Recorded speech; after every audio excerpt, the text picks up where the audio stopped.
Okay. Well, last week the poem sort of was trying to capture what this heart to heart is, sort of from the outside. The structure of we have a teaching and then we go into silent a meditation and then we come out of that into a kind of community kind of uh, session communion if you like and it really I was talking about it from that level. But today I want to it's sort of like a MRI view. That was the surface of things. And what is it? The poem today is more like what it looks like inside to me to be looking at you and to be being with you for 3 years. Um, and it's below the surface kind of poem. And poems are, well, art does this, but a poem especially, poems are, they can, I was listening to one of the one of the sisters here sent me a link to an interview with Jane Hirschfield, who's a great poet that I like a lot. And it was a great interview with Ezra Klein, who's normally writing about politics. And she used the image about art that that I would just apply to poems. A poem can slip through the ego's barbed wire. A poem can slip through the ego's barbed wire and lessen division and increase kinship. It's a beautiful way to look at it. And poems are so compact. Uh, so that's what this poem's about. Poems can slip through the ego's barbed wire. I mean, we have all kinds of defenses to wisdom. We have all kinds of defenses to life itself. And you don't want to get rid of your ego. We need our ego, but sometimes it can think it's running the show and put up defenses, and then not only can any hurt get through, but life can't get through. And poems are great for slipping through that. And so this is today's poem, and it's sort of like some people have mentioned the fact that when we're looking at the screen, we're seeing a bunch of Hollywood squares. And I've sort of fantasized about somebody on Zoom eventually being able to have like a circle of people. I don't know if that's even possible. But in the course of writing this poem took about a week to write.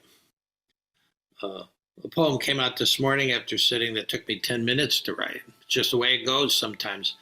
And maybe that one will slip through the barbed wire next week.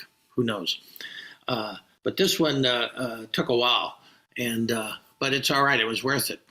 Actually, absolutely, I finished this morning, so it took probably 10 days. And this it goes like this. This is a kind of interview of what was going on in the last 3 years, and why I don't see Hollywood squares here. To begin with, Heart to Heart was a kind of desperate prison ministry during those first dark weeks of COVID-19. A soul friend asked me to reach out to folks who were on lockdown. I can remember that moment vividly when she said, "You can teach folks on Zoom." I said, "What's Zoom?" And for 3 years now, folks have asked me one way or another. Usually people who don't come here, but they know I'm doing something on Sundays. They've asked me one way or another, what is Heart to Heart? Or, either harder question, where's all this headed? I'd love to answer them with the Indiana Jones quip in the first Indiana Jones, where he's peeking over the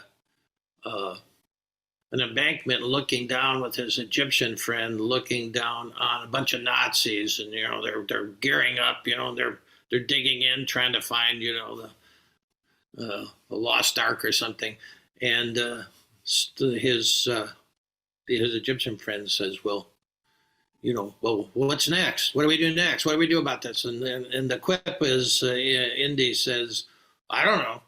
I'm making this up as I go. But the truth is, this whole community is making it up as we go. But I do know this. When I gaze at the 30 or 40 Bollywood squares on my computer screen, I see Orphans of Light. When I gaze onto the 30 or 40 Bollywood squares on my computer screen, I see Orphans of Light. For one reason or another, most of us, not all of us, but most of us couldn't find the light we were looking for in our homes or the religious traditions we were born into. For one reason or another, most of us couldn't find the light we were looking for in our homes or in the religious traditions we were born into. Yet more and more, I see folks who are becoming aware of the mysterious river of light that is always flowing through them. What I see as I gaze at them is a luminous heart and halos. I see halos, traces of inner radiance towards which each of us is tending without even knowing it. I see halos, traces of inner radiance towards which each of us is tending without even knowing it. All of us Buddhas to be, all of us saints in the making, and all of us a festival of friends dancing each other home.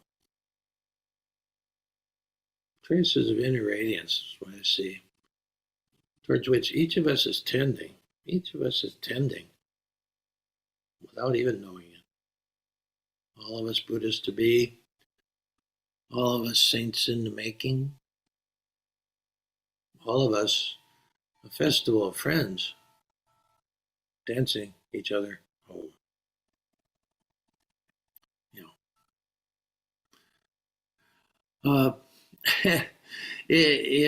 Just a few words on this, and then we'll, the teaching and the listening is the dance.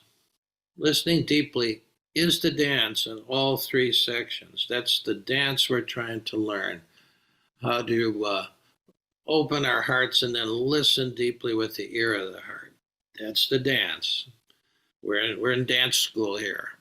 And that's why I call these Bollywood squares. If you've ever seen any of the Bollywood things, there's all sort of song and big dance scenes and whatever. This is a big dance scene. Quiet, but big, at least for me. And what started as a kind of prison ministry, that's the only way to say it because we were all locked down.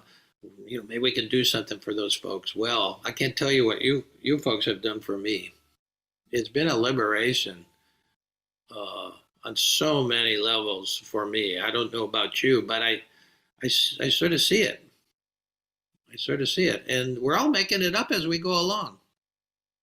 Because we didn't start with this form. If you were there at the very beginning, the first few meetings were nothing like this. And it just sort of as we go along, it was just me yapping at you in the beginning, and now there's some other voices coming up. See, the community is actually making it up as we go. This poem's called Orphans of Light.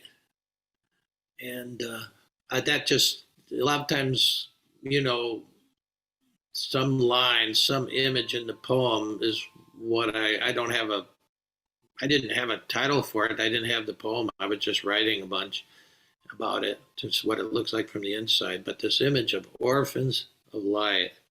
If you had a chance to see the screensaver, the icon there, if you had a chance to really gaze at it, uh, I'm going to put it up just for a minute here, if I can. I'm going to. Boy, at the beginning, I was even much less adept at this than I am now, trying to get something up. Yeah, yeah. Let's take a look at this for a second. Especially if you came in late, you might not have seen it. But this is mandala here, and I looked at it for a long time. You sort of gaze at and through mandalas. You don't really. There's nothing to think about. You sort of you gaze at them, and I looked at this one for a long time before I saw the fact that the white filigree on the outside were trees. I didn't even see that at first. And how the roots are going down deep into the soil, and what's feeding it at the very center is light. Uh, and how unless there's some connection with the very depth and the light in your own depths, mm, the trees don't look like this. It's very interesting because that's when you gaze at mandalas like this rather than think about them, and things come to you.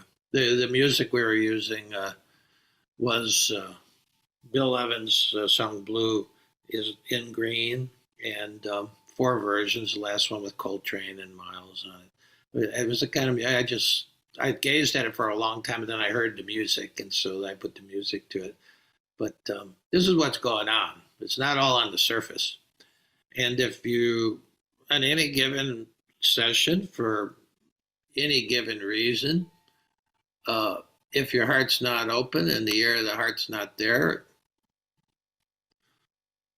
it appears very different. It appears very different. And it's a sort of where I'm going, where we're going, in a few minutes when we actually drop into contemplation or the meditative space. And especially if you have the ability to shut your eyes, well, then the external world disappears for a while. And now we're in the inner world, a place we're really not taught how to navigate. Uh, I remember as a young second grader in Catholic school when we made our communion. I didn't even remember my baptism. Catholics say baptize you before just get you into the team here, get you on the rolls. But so I was second grade, and well, we had to go to confession, and that was an experiment in terror. Any of you guys who've known that deal, little kids waiting in line, black box, the guy opens it up, it's terrifying, terrifying, and you made up a bunch of stuff because you had to say something, and so we already had gone through that, and then I got sick. I missed a couple days, and so I missed what you did after communion. And so after communion, we all walked back into the pews, and then we knelt down, and then all the kids on my right and left, they went into their hands like this, and to me, it was like for a long time until I finally cracked the code. I thought it was like bees. And so I was doing that for my time, until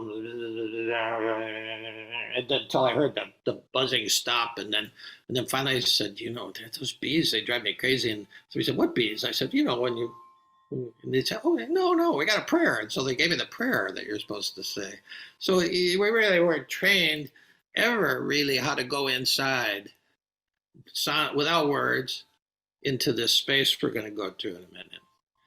And so what do you got when you shut your eyes to the world, to the cardinal on the bird feeder, to the Bollywood squares? What happens when you shut your eyes to everything outside? Well, it takes some training. But what I'll be talking about on Easter Saturday, which is when we have the Dancing with Spirit, and the next day, our good friend Vivienne from France is going to talk about evolution and consciousness, which is what I'm talking about on Saturday, but in probably different keys, different keys. But that's what you've got when you shut your eyes. You've got the whole spectrum of consciousness, don't we? See? And it's a total spectrum from, crazy jumping out of your skin some days, and then quiet and silent. It's what we think meditation is all about, some kind of still mirrored pond, without a ripple. Those are really sort of two ends of the same spectrum, but it's a spectrum and there's no clear dividing line. And how do you keep going into it? And why do you keep going into it? What's the value of it? What's the payoff? Well, I'm going to give you a little secret here. There isn't one. There isn't one. Because if you're going into it looking for a payoff,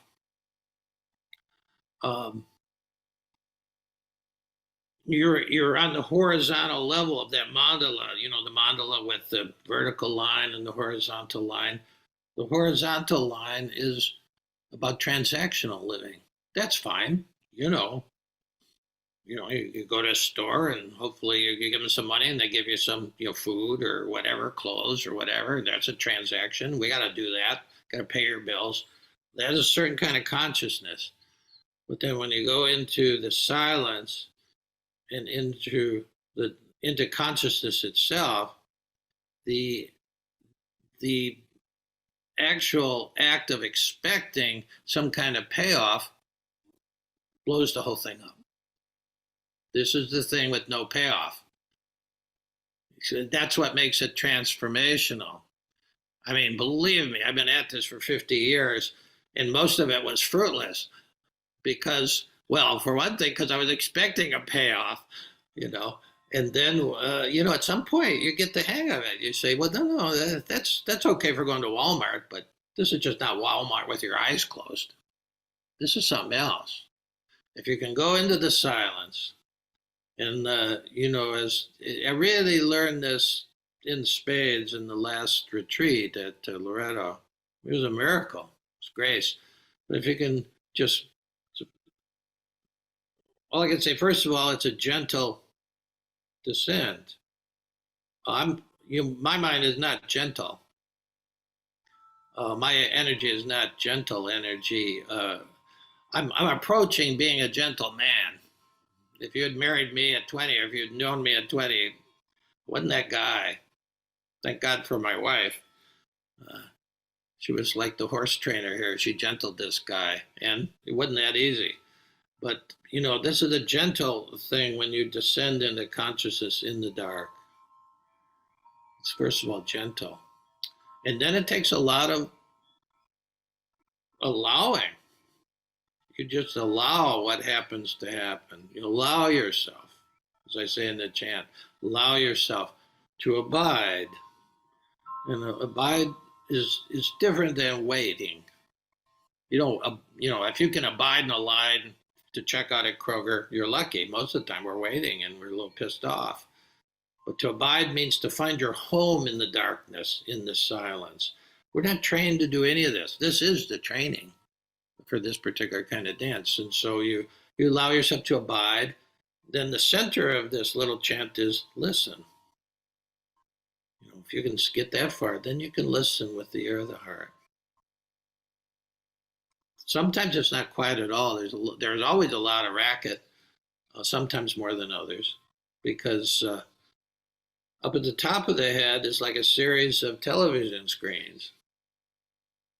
That's the best way I can talk about it, to translate it. You got all of, I've got 150 cable channels on my flat screen here, out there, and sometimes in here. And, there's a what if program. There's the worst case scenario special. There's shoulda, coulda, woulda. There's all these various programs that all of a sudden you're caught up in it. There's what's for dinner program. I mean, sometimes it's just really ludicrous. What you do when you're coming in to actually uh, connect up and somehow to be present to the thing that's beyond transaction and just let it work on you. All of a sudden, you're thinking about mowing the lawn or what's for dinner or what I should have done.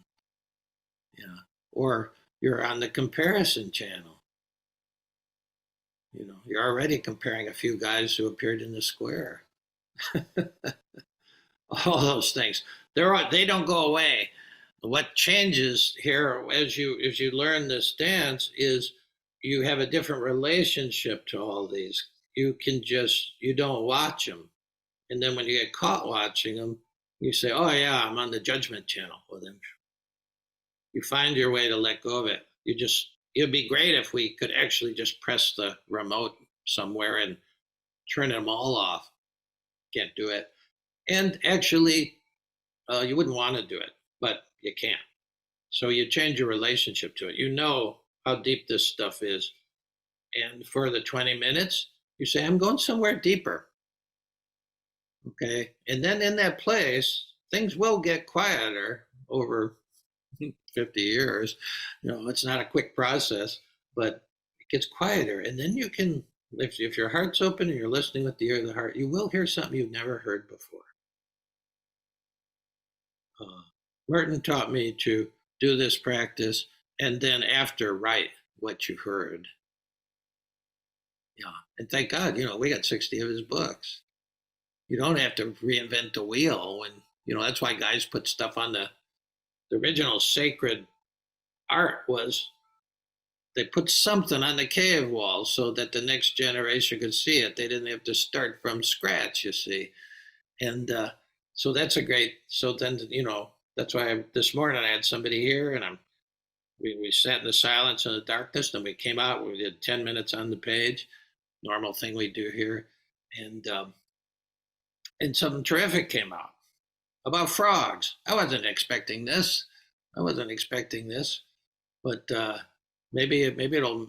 But it's just about frogs. Yeah, yeah. So who knows? And that's the other thing about what the ego doesn't like about this drop that we're going to do in a few minutes. It doesn't like it because it doesn't know what's going to happen. And the ego is, for better or for worse, it's an important part of us to manage reality. And you're giving up the managerial mind when you drop down, you see. And then you're open to the Holy Spirit, which is the surprise consciousness. Frogs, bullfrogs. Okay. I mean, you can't get this kind of stuff any other way. And I didn't expect frogs, but I'm sure glad for those frogs now. But I didn't expect. If you expect frogs, you won't get frogs. See, so you got to go down with no explanation. You're just listening, and then a level below that, you rest. And resting means something more than just your posture or anything, although that helps. But just to rest from expecting anything. For 20 minutes, can we do that? Can we go into 20 minutes in the silence, in the darkness, with no expectations, and just rest from all that stuff? When we come back, we can manage life or whatever, so we rest. I like to say that you're resting in a silent sea of love and mercy. That's what it feels like when you really have the sit of your life. Yeah. Yeah, but you don't expect it because sometimes you just sit and every I still have these sittings. Every nerve in my body wants me to get up and do something else. And sometimes I do, you know, but less and less as the years go on because you get in the practice of just sitting through turbulence. Sometimes it's turbulence for 20 minutes. That's the price you pay for this training, um, and then you learn something about turbulence. You listen to turbulence. You wanted to hear the still small voice telling you what to do in this moment, but what you got was, you know, What you got was just got a mind for 20 minutes. Well, that's not failure. Uh, you listen to that, you see. So, uh, yeah, this is the poem today. Hopefully, the poem about frogs will come from keep listening to it, you see. And then after a while, you're just listening to everything that happens in your life. See, so that's where you go from the cushion into life, and then because listening's a different thing than thinking, deeper. It's gentler, and it'll lead you somewhere different. I mean, the first thing that comes out of my mind is I don't like that, or I know better. I mean, that's what my mind at its craziest is. You know, it just something comes up and I don't like that. I don't like that image. Well, that's thinking, you see, and that's almost inevitable. Uh, Jane Hertzfeld in this essay, she said, because she sat with Suzuki Roshi's guys out in the wilderness kind of retreat place they had where she was there for 8 years where there was just cold water, no heat, warm springs, which they all go warm, hot springs that they got into. But she said, what I learned was in training to want the unwanted. Interesting, because really that's sort of what you're doing. The woman I was working with this weekend, she had stopped sitting. She'd been sitting for a long time, but she stopped sitting because she was afraid of what might come. And I understand that. Like that we'll all do that at some point. And her life's sort of in turmoil now, and she's just trying to think her way through it. But she sat this weekend. She got back to it, back on the cushion, and boy, it was so good for her and for me to be in the presence of somebody who's in a real kind of transition in their life, a big transition. To see her go back into the sitting and the writing, it was like a master class in courage. I have the courage to do that. You know, I should Venmo her some cash, and maybe I will. Okay, so let's dive into it ourselves.